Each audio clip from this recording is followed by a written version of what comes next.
সোমবার ১৬ ডিসেম্বর ২০২৪ বাংলাদেশের ৫৪তম বিজয় দিবস। এদিন সূর্যোদয়ের সাথে সাথেই মুন্সিগঞ্জে শুরু হয় নানা আয়োজন।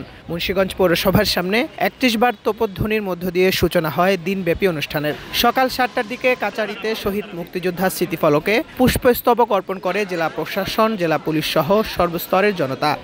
৭:৩০টার দিকে জেলা সার্কিট হাউজে আনুষ্ঠানিকভাবে জাতীয় পতাকা উত্তোলন হয়। সেখানে শুরুতেই কোরআন তেলাওয়াত ও গীতা পাঠ করা হয়।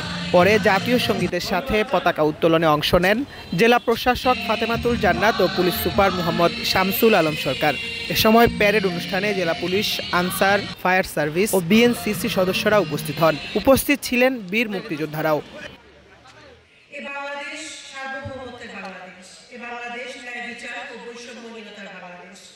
এই অভ্যুত্থানের পর গঠিত বর্তমান সরকারের হাতে এসেছে দেশের সর্বত্র সংস্কারের এক গুরু দায়িত্ব।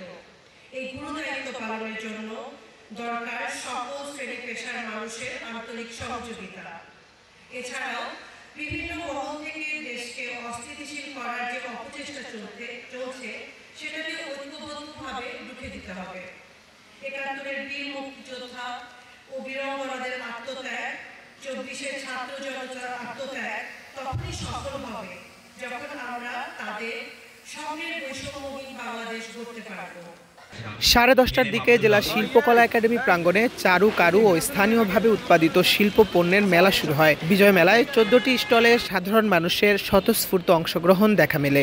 ১১টায় যুদ্ধাহত বীর মুক্তিযোদ্ধা এবং শহীদ বীর মুক্তিযোদ্ধাদের সম্মানে সংবর্ধনা অনুষ্ঠান হয় জেলা শিল্পকলা একাডেমিতে। আজকে হচ্ছে মহান বিজয় দিবস ২০২৪ উপলক্ষে এখানে হচ্ছে জেলা প্রশাসনের আয়োজনে হচ্ছে আমাদের একটা মেলার ফেস্টিভ্যালের আয়োজন করা হয়েছে। ডিসি মহোদয় আমন্ত্রণ জানাইছে, আমরা এই বিজয় উপলক্ষে আমরা জামানি আমাদের ঐতিহ্যটা আমরা গড়ে তোলার জন্য, দেখানোর জন্য এখানে আমরা নিয়ে আসছি।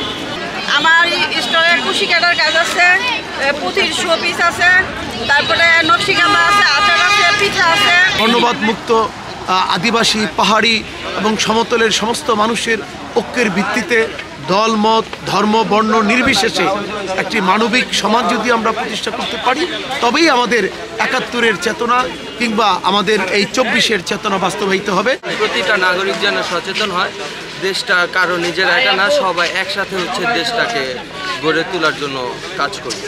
রক্তক্ষয়ী যুদ্ধের মাধ্যমে এই দেশ স্বাধীন হয়েছে এবং আমরা পশ্চিম পাকিস্তানের গোলামি থেকে, তাদের বিভিন্ন ধরনের বৈষম্য থেকে আমরা মুক্ত হয়েছি। এই জন্য আমরাকে গর্ববোধ করি এবং আমাদের যে বর্তমান যে স্বাধীনতা এবং নাগরিক যে সুখ সুবিধা থাকা দরকার, সেগুলো যদি আমাদের মধ্যে বজায় থাকে তাহলে আমরা সত্যিকারের স্বাধীন বলে আমরা মনে করব। এছাড়াও দিনব্যাপী জেলার বিভিন্ন জায়গায় নানা কর্মসূচির মধ্য দিয়ে পালিত হয় মহান বিজয় দিবস। শিহাব আহমেদ, আমার বিক্রমপুর।